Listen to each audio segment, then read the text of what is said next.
اعوذ باللہ من الشیطان اللعین الرجیم بسم اللہ الرحمن الرحیم وبہ نستعین۔ حضرات السلام علیکم۔ اس وقت دنیا کے ایسے حالات ہیں کہ جس سے پوری دنیا پریشان ہے، ہر طرف موت کا اندھیرا ہے اور موت ہے جو انسانوں کے سروں پر منڈلا رہی ہے۔ انسان کا کمال، انسان کی شرافت، انسان کی بلندی اس کے فیصلوں میں ہوا کرتی ہے۔ وہ اپنے اختیار اور ارادے سے جو فیصلے کرتا ہے اسی سے وہ انسان کہلاتا ہے۔ انسان اس کی انسانیت کی بنا پر ہوتا ہے۔ انسان اپنے عمل اور اپنے اقدام کی بنا پر ہوتا ہے کہ وہ کون سا عمل انجام دے رہا ہے، کیسے اقدامات انجام دے رہا ہے، کیسے فیصلے کر رہا ہے۔ اور اگر ہم کھانے اور پینے اور سونے کو انسان کہیں اور اس کا نام انسانیت ہو جائے تو پھر ہم سے کئی گنا زیادہ جانور ہیں کہ جو کھاتے اور پیتے اور سوتے ہیں اور کسی کو نقصان بھی نہیں پہنچاتے ہیں۔ اس کا مطلب کھانا پینا، سونا، آرام کرنا اور اس زندگی میں چند دنوں کی زندگی گزار کے چلا جانا، اس سے کوئی سمجھے کہ وہ انسان ہو گیا ہے اور اس نے اپنے مقصد کو پا لیا ہے۔ ہرگز ایسا نہیں ہو سکتا، بلکہ ہم کو خداوند عالم نے انسان کی شکل میں پیدا کیا ہے۔ انسانیت کو ہم کو کسب کرنا ہوگا، حاصل کرنا ہوگا اپنے فیصلوں اور اقدامات کے ذریعے سے۔ آپ دنیا کی ترقی یافتہ قوموں کو اٹھا کر کے دیکھیں جنہوں نے طول تاریخ میں اپنا نام کمایا ہے، جنہوں نے کچھ کر کے دکھایا ہے، وہ اپنے فیصلوں کی بنا پر ہیں۔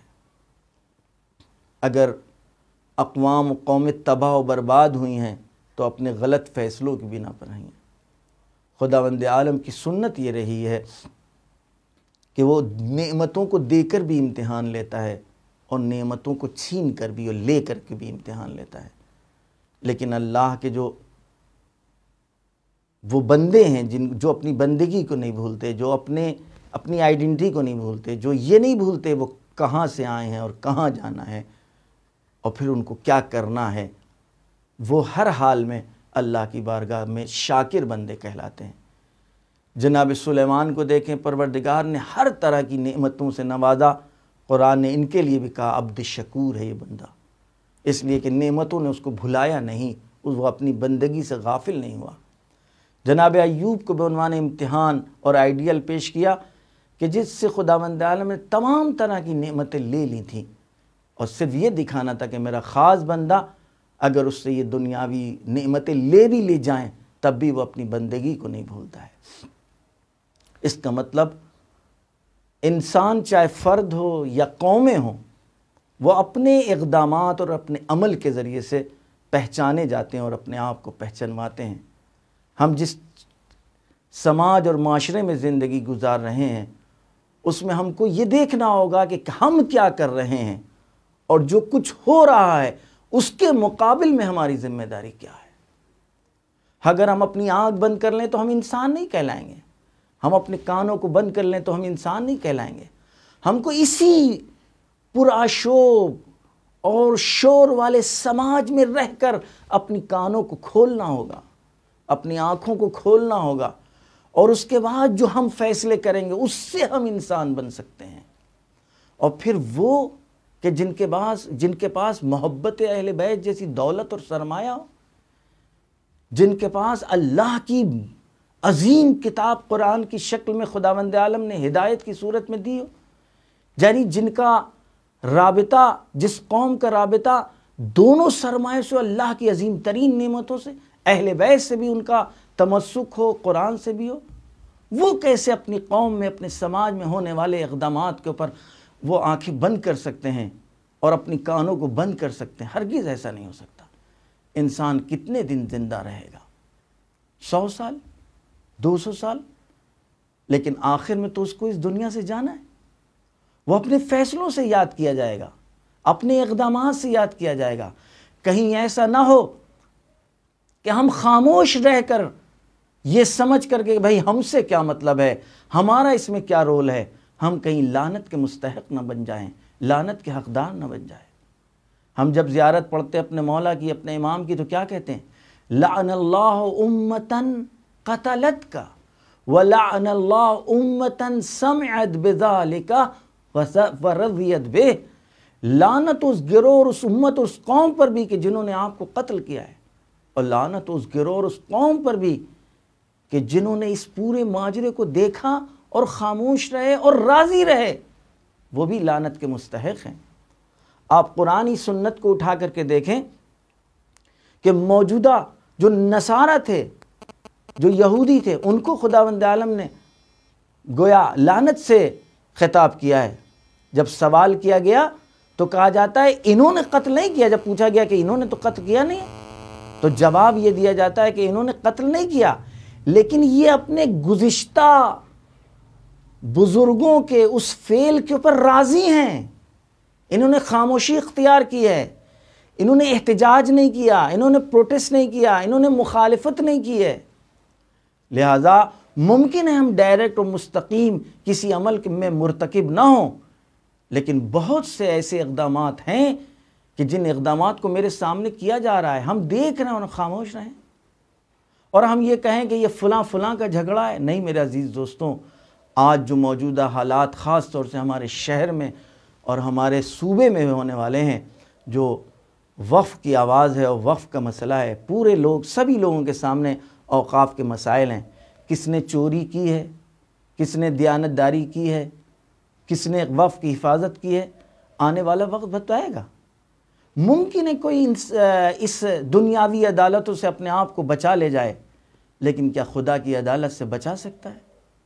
کیا خدا کی عدالت سے بچ سکتا ہے؟ کیا ان فرشتوں سے وہ اپنے کارناموں کو چھپا سکتا ہے کہ جن کو خداوند عالم نے معین کیا تھا کہ ہمارے ہر عمل کو لکھے؟ اگر کوئی یہ کہتا ہے تو وہ بے شعور ہے، بے عقل ہے، اور یا پری پلاننگ سازش ہے کہ وہ کہے کہ یہ جھگڑا دو لوگوں کا نجی جھگڑا ہے اور یہ دو شخصوں کا جھگڑا۔ ہرگز ایسا نہیں ہے۔ ممکن ہے بعض لوگوں کے منافع و منفعتیں اس میں شامل ہوں، حقیقت میں میرے سامنے، آپ کے سامنے وہ شخص جو قرآن کا انکار کر رہا ہو، جو قرآن پر چیلنج کر رہا ہو، جس کے چیلنج کے جواب آج تک بشریت میں کسی نے نہ دیا ہو، جو کہہ رہا ہو اگر تم اس میں ذرہ برابر شک و شبے میں مبتلا ہو تو لاؤ اس کا جواب لے کر کے آؤ۔ بڑی بڑی حکومتیں، بڑی بڑی طاقتیں نیست و نابود ہو گئیں اور برباد ہو گئیں، لیکن قرآن کا جواب نہیں لا سکے۔ جس قرآن کو علی نے پیش کیا، جس قرآن کی حفاظت حسن نے کی، جس قرآن کی حفاظت نو کے نیزہ پر اسی قرآن کی تلاوت امام حسین علیہ السلام نے کی، کیا یہ قرآن کی حقانیت کا اعلان نہیں تھا؟ مگر بنی امیہ اور بنی عباس کا یہ کام نہیں تھا کہ وہ قرآن کا انکار کر دیں اور وہ قرآن کو بھلوا دیں معاشرے اور سماج سے؟ کس نے اس قرآن کی حفاظت کی؟ کس نے اس قرآن کو بچایا؟ اور کس نے آج تک اس بشریت تک اس قرآن کو پیش کیا اور اس قرآن کے پیغامات کو پہنچایا ہے؟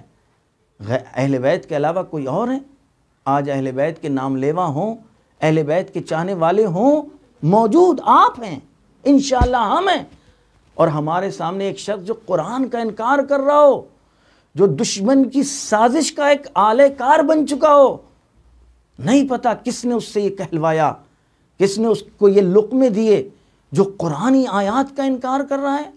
اس کو سوچنا چاہیے تھا، پوچھنا چاہیے تھا، دیکھنا چاہیے تھا کہ یہ نیا اعتراض نہیں ہے۔ طول تاریخ میں جو لوگ قرآن کے دشمن تھے، جو دین کے دشمن تھے، جو اسلام کے دشمن تھے، جو حضرت محمد مصطفیٰ صلی اللہ علیہ وآلہ وسلم کے دشمن تھے، جو اہل بیت کے دشمن تھے، ان کی طرف سے اس طرح سے الزام تراشی مستقل ہوتی رہی ہے۔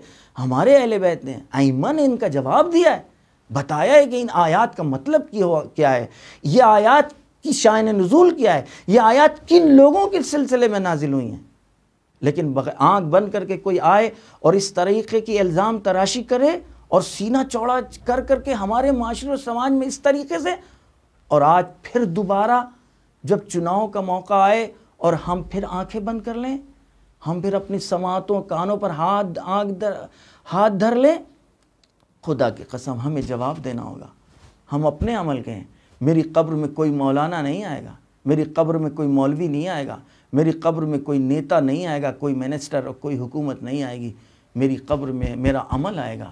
ہماری قبروں میں ہمارے اقدامات، ہمارے فیصلے آئیں گے، ہم نے کیا کیا کل۔ اگر ہمارے ہم جو بھی فیصلہ کر رہے ہیں، ہم نے جو بھی قدم اٹھایا ہے، ہمارے پاس جواب ہونا چاہیے کہ کل روز محشر اگر امام ہم سے سوال کر لیں، اگر خداوند عالم کی بارگاہ میں ہم سے سوال کر لیا جائے تو ہم جواب دینے کی طاقت رکھتے ہوں، ہمارے پاس دلیل اور حجت ہو۔ لہٰذا ہم اپنے آپ کو متوجہ کر رہے ہیں، اپنے جوانوں کو متوجہ کرنا چاہتے ہیں، خاص طور سے ان لوگوں کو کہ جن کو اس وقت قانون نے یہ حق دیا ہے کہ وہ اپنے ووٹ کا استعمال کریں۔ کہیں ایسا نہ ہو ایک لمحے کی غفلت ہزاروں سال کے لیے ان کو مبتلا کر دیں حسرتوں میں، اور یہ سوچتے رہیں اے کاش کہ ہم اس وقت گرفتار نہ ہوتے، لوگوں کے ان تمام افواہوں میں مبتلا نہ ہوتے، اور ہم اپنے مستقبل کو دیکھ کر، اپنے دین کو دیکھ کر فیصلہ کرتے کہ جو قرآن کا انکار کر رہا ہو، یعنی شریعت کا انکار کر رہا ہے، یعنی دین محمدی کا انکار کر رہا ہے، یعنی اسلام کا انکار کر رہا ہے، ہم اس کو کیسے ذمہ دار بنا سکتے ہیں اور اس کو کیسے اپنی رائے دے سکتے ہیں۔ ووٹ دے دینا یعنی اپنا پورا اختیار دے دینا۔ ایسا جو قرآن کا انکار کر رہا ہو، کیا ہم ایسے شخص کو اپنا اختیار دے سکتے ہیں، اپنا اختیار سونپ سکتے ہیں؟